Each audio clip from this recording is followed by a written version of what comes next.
So, welcome to Secret Influence TV. My name's Nick Ronald, and this is a part of a series of interviews where I interview people who have an interesting story to share, or a message to tell, or some expertise.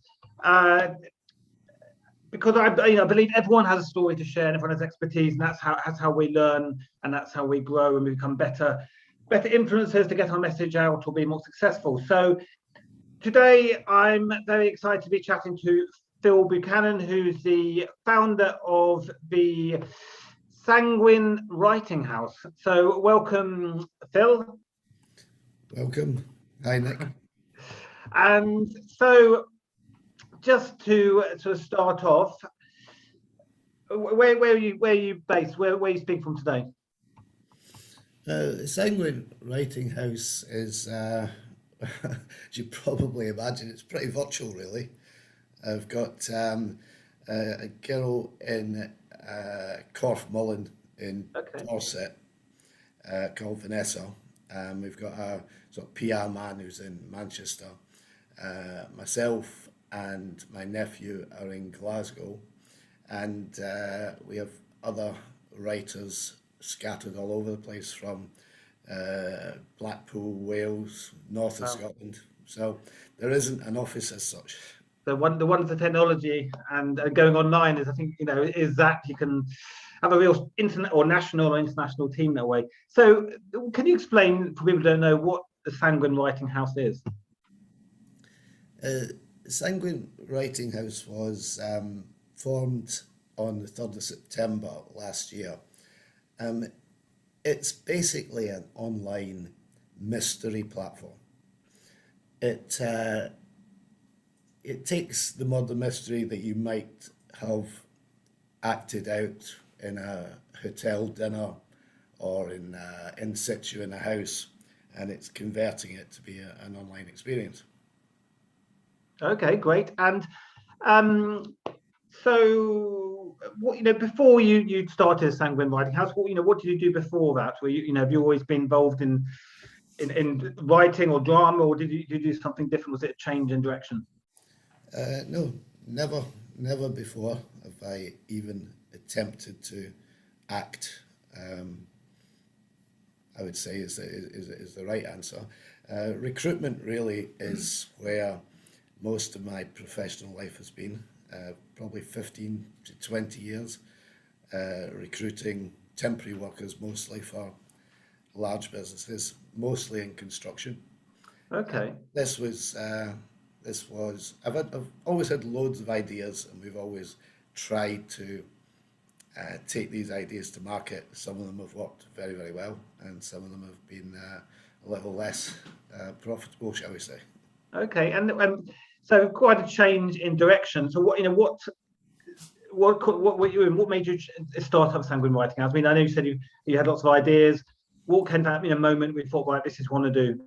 This. Yeah, my nephew, a young lad called Pete Smith.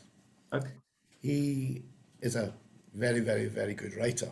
Okay. And he's written several murder mysteries and delivered these events in situ, in flats, in houses, or in offices. And the pandemic came along, and it all stopped. And one of my colleagues is that I've worked with for many, many years is a computer software developer.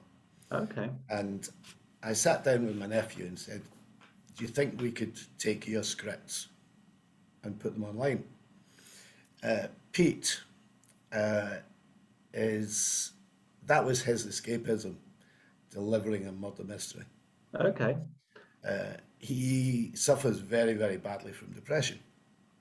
So getting out into an office or a house or being a character, being a host, had dramatic effects on his well-being. And the question was, if it was delivered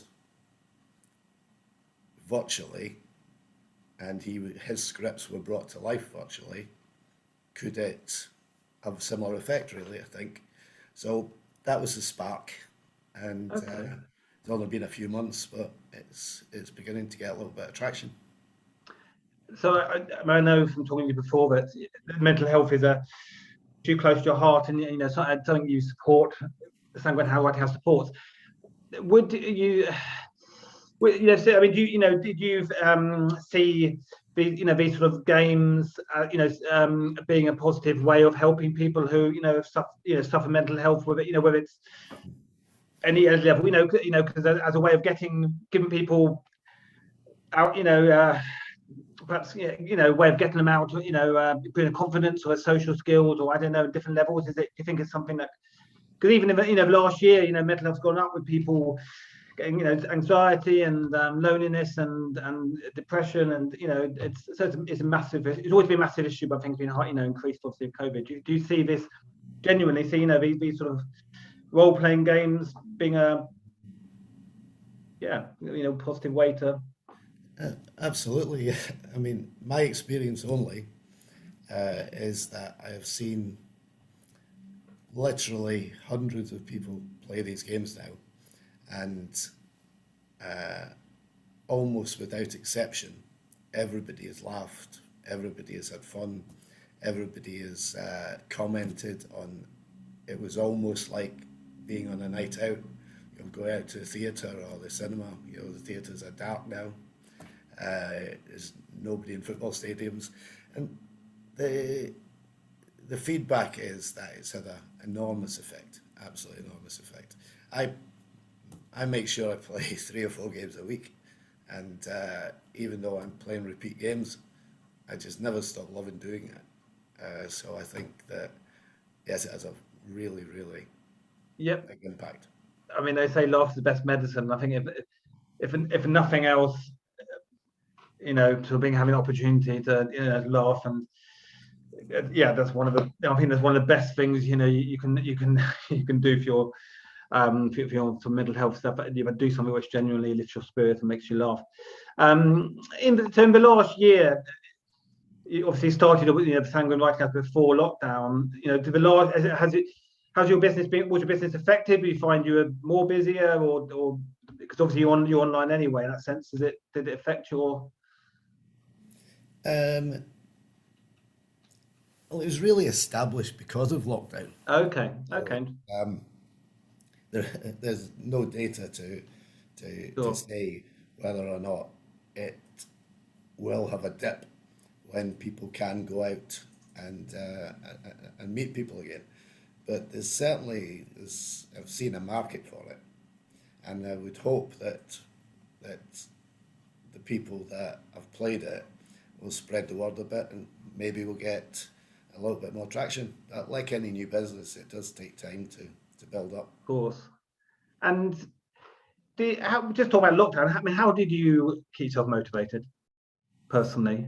I mean, I know it's a challenge for all of us, but sort of lockdown and different people, different coping ways. How did you get motivated?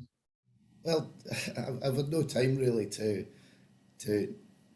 think about the effects of not being with friends and family, because I'm literally with friends and family every night of the week, because I'm doing these events every night of the week, and I'm looking to develop new events and create new ideas. So for me, it's been great. Keeping busy, I guess, must be an element of that. Keeping busy is got to be. I feel so sorry for all those who've not just lost friends and family through COVID, but Sure. they've lost the socialization, they've lost the interactiveness. I mean, Zoom's a great platform, Yeah, um, no, definitely. and if you know you speak to people through Zoom, at least you're getting a conversation. No, This it's true. this is slightly different from a conversation, because it allows people to become somebody else, and that, in my opinion, that's what is the beauty of it. It allows people to use their brains, get their brains working, thinking, trying to solve a mystery, trying to solve a murder mystery, at the same time trying to play a character the way that they feel that character should be played. And to be fair, at the same time, you know, have a drink, dress up, put a wig on, put a pair of glasses, false nose, all the things that you would maybe do at a fancy dress party, you can do just as well and have just as much fun and make new friends because a lot of people never ever met each other before they've went on the events, and I'm sure they stay in touch.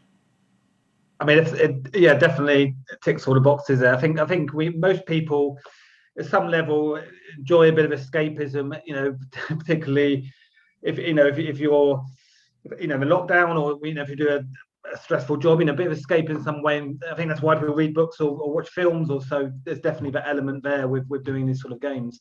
With the name Sanguine Writing House, how did you come up with that name? Is a My nephew Pete Smith, I asked him, "You're a writer. We'll try and do this as a virtual game," and he named it. He came up with the Sanguine Writing House, and it's No, there now, and we just developed that brand, hopefully. no, great, excellent. And uh, your team, yeah, is quite spread out, like you said. How did you, are they people how did you build your sort of team? Is it through people you've known, or is it through connections? How did you? Well, it started, as I've explained, with family, myself and my nephew, and my sister. She writes for it. There's a murder mystery series called Tusk, and Pam is the author of that series. So you've got a little, close knit family. It's becoming a bigger family because Sure. at the very beginning, how do you test your software? And we Cool. got auditions from actors, and they came in and they tested it and they played the parts. Okay. The purpose of that is, as it grows, these actors will become the compeers of the events. Okay. Because to make the events as good as they can be, if they're run properly with a good compere, and you've got good visuals and sound effects, and you've got they're all scripted, so people Sure. are led through it. In every game we have various ad lib sections so that people can get involved. Everybody gets the opportunity to try and solve the mystery or the murder mystery themselves and give their opinions. And because it's on Zoom, it's fabulous seeing the interaction between the players. If Oh, imagine. one player accuses another player or Yeah. another character, and they have a quip back about the accusation, for example.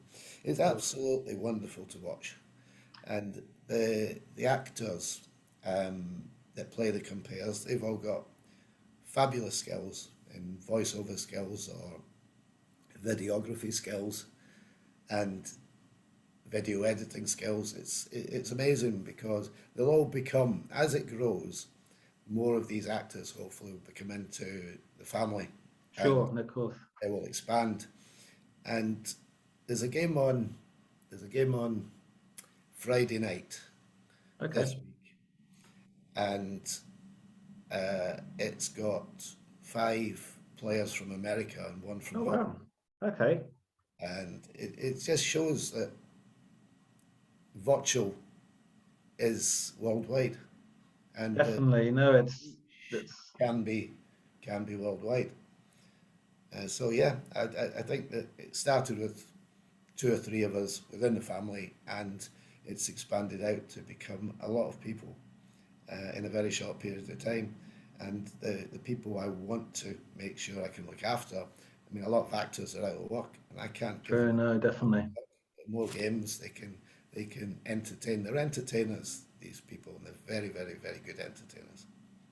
I mean, what struck me when I attended one of the games is clearly doing something like the Sanguine House Writing House experience. The people have a passion for it. They're really enthusiastic. and you wouldn't be able to do a role like the actors do unless you bring enthusiasm and passion. But I think it must be, that must be part of the appeal. I think to get involved with something like that is it's something you have to really want to do and enjoy and have a passion. And yeah, so I really like that aspect. Where do you get your ideas for the scripts? Do you sort of have a sort of brainstorming, or do you so each write a separate play? How do you do it? It's fascinating. I think there are one or two exceptions, but we have a lot of people, a lot of talented people writing and sending in scripts by Okay. some of the actors, some by invitation, some by postings on LinkedIn, for example. And it appears that most of the scripts that are written are scripted around situations or settings that are known to the writer, and Okay. characters that are known to the writer. For example, Donald, Where's Your Trousers is set in a pub in England, but Okay. the characters within that pub were based on somebody that was known to the writer. Okay. Makes sense. And it appears to be a trend that the writers can visualize the character because the characters are real. They're Sure. real I in know. their life, That makes sense. and they can visualize their characteristics. They can give the game players, a good insight into the type of character they're playing prior to playing the game. So yeah, the scripts come from anybody in the world that wants to have a go. Okay, that's great. My nephew's a very, very good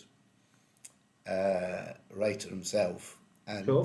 you can give it a bit of critique and say, yep, that could make it, maybe Okay. tweak a little thing or two, but yeah, Okay, that's good to know. right. Yeah. I would say though, it's not that easy. No, imagine. No, I always admire people. I mean, I'm a writer, business writer, but I love the idea of, I dabbled in writing some short story things, but I always admire people. I always thought I loved to write a screenplay, but I always admire people who can do that. That sort of writing. I think it's hard. It's hard when you to think to come up with ideas and put them together in a structured way. No, I'm very respectful of anyone who can do screenwriting anyway. So as a marketing consultant, I use storytelling, both in businesses to get across their messages, and I think storytelling is a very powerful way to communicate. Within, do you think do you think storytelling is a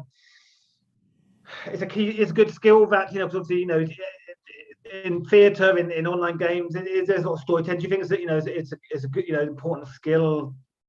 Well, I think storytelling is part of our life. Sure.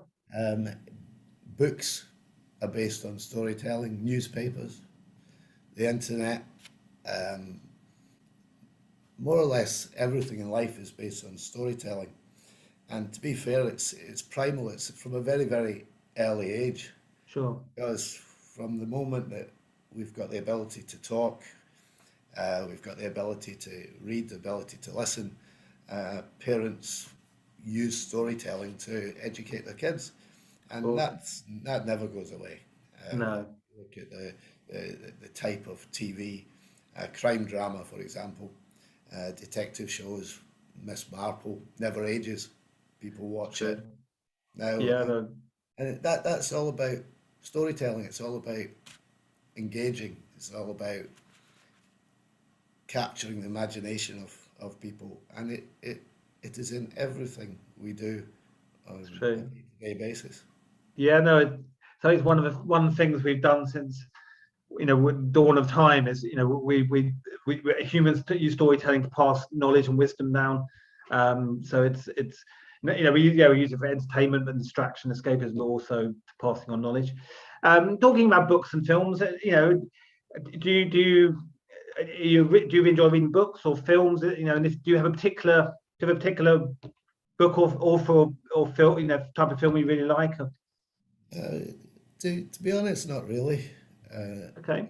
tend to spend most of my time talking to people. Yeah, okay, I never really was one or am one for reading books. sure, no Um, problem. a good movie, something that catches you, makes you Okay, watch it, want to watch it all the way to the end, or something that has that feel good feeling like a musical or a good comedy sure. where you just enjoy it. It's just fun for 90 minutes to watch. And then you mentioned briefly about people making friends at your games, and I guess you must meet a lot of people through doing events. Um, do you and you say, I mean, I guess you said you like talking to people. And I guess for mental for mental health, there is that aspect of with lockdown, people have been very isolated and can find it harder to socialize. Do you think I mean, do you think what I'm trying to say? You think networking is it's obviously an important skill in life, but is that, yeah, so that side of your game, do you think that is actually meeting people and isn't we never normally think about, but is that I think it's such an important thing. Do you think that's something that meeting other people and sort of not networking, but making new friends, that's the aspect of these sort of experiences? Well, if one of the greatest things in life is meeting new friends. Okay, sure. It's very, very. I have an opinion on it, and one of the opinions is that you would walk into a bar or a hotel or a venue of some description where you might have 100 people there, but I bet you probably wouldn't talk to anybody unless it was prearranged. Sure. It's a shyness within people about approaching, and but in a situation like this where you've got maybe up to 12 people and you've got a scripted scenario and you maybe come in with one friend to play the Sure. game and there's 10 people totally unknown to you and everybody gets along. It, opportunities to meet new people without having to breach that comfort zone that so many people have. Sure. I think it's the greatest way I've seen to meet new friends, Okay. even above going out to the pub or the local hotel, local sports centre.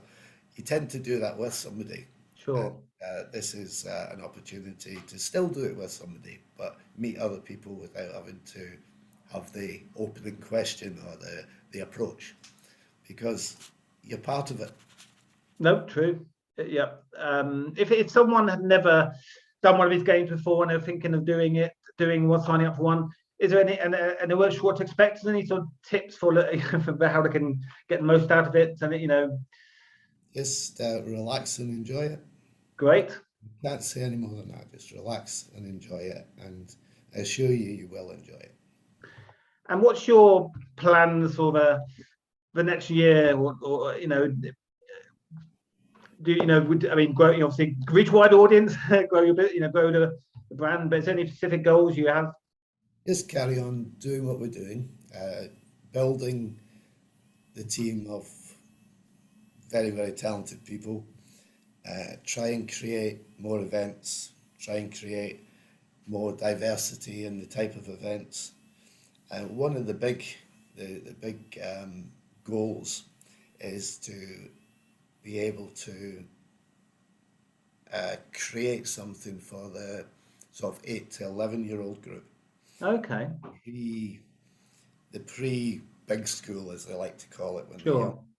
and Okay, do it on education. So, for example, you might have a classroom of kids with 6 of them can okay, play a character and learn about a historic event or a character over maybe a 30 to 40 minute scripted in a classroom or not in a classroom event.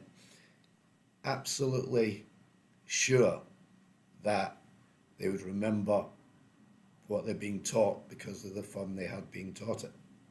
And the attention span of young kids is, you're lucky if it's half an hour. So Sure. this would be a way of, I mean, I've got one or two facts that actually staggered me about mental health. Yeah, let's share them. And one of them was that 10% of children between 5 and 16 have a clinically diagnosed mental health disorder. I mean, that's pretty shocking. Yeah, No doubt about that. Getting into that age group and educating children through play, and it is education. I mean, we've got one at the moment that we wrote, a few of us, about Albert Einstein. Okay. We had 6 children. Was it who, why, when, where, what, and how? Okay. Who and master how, and the character was Albert, and it took him from the day he was born to the day he died, and the Okay. questions were asked by the wise children, with the teacher overviewing it. And it's absolutely amazing the amount of knowledge that can be retained when you do something as simple as that. I mean, I think, you're right. Any way to not just educate children, but certainly any way to motivate and educate children that's not just the traditional way. If it gets them involved and it's more interactive, I think is going to be more successful, I think, in some ways. And I think role playing, whenever I've done any sales and marketing courses, they use role playing, and it's such a useful technique for improving my skills in those areas. But so it does make so much sense for helping children, in that way, to use role playing and the game structure to make it enjoyable. It does make sense. I totally agree. It's even better role playing in a virtual scenario, because it's the inhibitions of people doing role playing are exaggerated when it's in situ. Sure. Team building for companies. Companies could spend hundreds, thousands of pounds on travel, thousands of pounds on hotels for a 2-day event just to build a bond between their employees.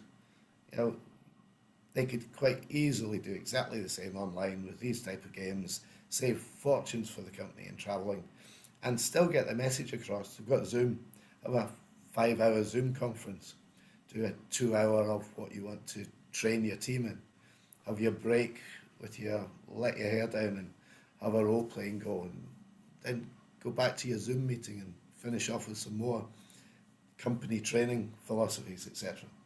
It is a forum that can be used for a multitude of things, and for me personally, another fact I'll give you: 20% of adults in 2019 experienced mental health issues. That was before the pandemic, 20%. Right. And they reckon at a cost to the economy from lack of productivity of over $1 trillion. It's mind blowing. That can only have increased with the pandemic, with not being able to get out and more isolation, and potentially the anxiety and the depression that comes with it. So I obviously advocate it because it's our business, but we put a percentage of everything that we make into mental health charities. Okay, that's We good. do this specifically, and I'm not miscalling any of the big charities. Sure. I'd be associated, love to be associated with them. However, the small community organisations that help people on a one-to-one basis is where I would rather distribute Okay. what we bring in, because these are the helpers. It's like the NHS. These are the people that really make a difference. No, I These are mean, that I would love to be able to have them as partners of ours as we grow the business moving forward. I mean, yeah, and I totally agree with you. You know, I did an interview a little while back with a lady who runs mental health first aid courses, and she was saying that by law, in every company has to have a physical first aider and first aid policies, but nothing about mental first aid. Even though more people take time off sick in employment for stress and mental health issues than physical injuries. So you know, so she very much trains people to have mental first aid. But yeah, I mean, that's the thing. I think, you know, it's such a massive issue, and I think it always will be to an extent. But um, you know, we forget that it's not just about people's, you know, personal, individual, you know, mental health challenges they have and the support they need, but also, yeah, the knock-on effects for the economy. You know, like you say, it can go to millions and millions. Yeah, I think that's a great model of what you've got, is that you know, you can adapt it, you know, to help, you know, children, you know, of a younger age, but for work. And I think yeah, that's a fantastic thing about your model, is it is got opportunity to be adapted to, you know, to help different people, or, you know, different ways. So, you know, if people wanted to support you, what's the best way? I mean, I'll share your website, but, you know, if people wanted to, you know, just really keen to get, you know, to support you in some way, like, you know, even as just sharing to attend the game or check you out on social media, is it all on your website? That's the best way? To be 100% honest, the best way is to phone me. Okay. I'll give you my phone number. It's 07488 240134. I'd far rather have a 5-10 minute conversation with somebody in person than try and do a charade of emails and go through it that way. The ethos of it gets lost in non-verbal communication. Sure. Verbal communication, as can be seen by the games, is fantastic. And me personally, I would far rather have a phone call and spend 24/7 on the phone than be, you know, replying systematically to emails. And it's the best way to get to know people, is to speak to them, listen to them, and create proper interaction. No, you can't beat the personal touch. And yeah, I mean, I agree. It's in any relationship, you know, and so for, you know, business, I mean, you can't beat the personal touch. And however many times, you know, you email or something, you know, it's only really when you actually speak to someone, you form a connection. So we're coming towards the end of our interview, Phil. So, I mean, do you have any opportunity, you know, any final words or anything you want to share? No, nothing much really. I just want to thank everybody that's been involved with it and supported it, and invite people to come and help and see where we can take this. I personally believe that I've seen dramatic positive effect on people's mental health, and yeah, long may it continue. Great. Well, thank you everyone to watch this, and do subscribe to watch more interviews on the Sanguine TV channel. I'm Nick Ronald. I'm a copywriter and a consultant. I help people with their marketing, getting the message out on social media. I mean, I very rarely endorse anything on this channel for obvious reasons, but I attended Donald Where's Your Trousers recently at one of the Sanguine Writing House's online games, and, you know, I cannot say enough that, you know, I'd highly recommend it. You know, it was fantastic fun, and all the points that Phil made about the benefits of doing it, you know, I can fully see that. I think it's a fantastic experience, and, you know, yeah, certainly there's so many benefits to doing it at all different levels. So do check out, you know, the website, and do, you know, contact Phil if you want to support him in any way. So yeah, so that's it. And thank you again, Phil, and thank you everyone for watching.